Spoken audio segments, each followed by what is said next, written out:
Welcome back to my channel. আমি অনিশা। তো সবাই কেমন আছো? 1.5 মাস ধরে কোনো ব্লগ দেয়নি, তো আজকে এসেছি আমার দাদা বাড়িতে, আমার মাসির ছেলের বিয়ে। তো চলো শেয়ার করি আজকে। এখন যাবো জল ভরতে, তো সাথে আমার বৌদি। High high. তো আমার বউ, এইটা আমার ভাগ্নি। তো কেমন লাগছে আমাদেরকে অবশ্যই কমেন্টে জানাবে গাইস। তো চলো এখন জল ভরতে যাওয়া যাক। তো গাইস আমরা জল ভরতে বেরিয়ে গেছি সবাই পিছনে। এটা আমার দিদি, আমার বড় মাসির মেয়ে। তো এটা ভাগ্নি, ওটা কাকিমণি। सुंदरी माँ सुंदर, कितना प्यारा लग रही है।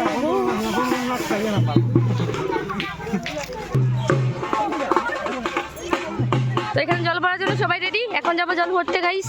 তো দেখতে থাকো, বাকিটা শেয়ার করছি। কেমন লাগে অবশ্যই কমেন্টে জানাবে, কে কয়টা বিয়ে খেলে সেটাও জানাবে।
তো আমার সাথে বৌদি, আমার মা, মাসি, তো আমাদের প্রচুর রানী, আমার ফার্স্ট থেকে ঘুমিয়ে পড়েছে।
তো এখন আমি যাবো বাড়িতে, কারণ আমি বরযাত্রী যাবো না, আমার গলাটা ভীষণ ঠান্ডা লেগেছে আমার গলাতে।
তো গাইজ তোমাদের এই ছোটো ব্লগটা কেমন লাগলো অবশ্যই কমেন্টে জানাতে ভুলো না। রিসেপশনের কালকে তো সেটার ভিডিও ফুল ভিডিওস দিব, কারণ আমি থাকবো রিসেপশনে। টাটা, বাই বাই, ভালো থাকবেন।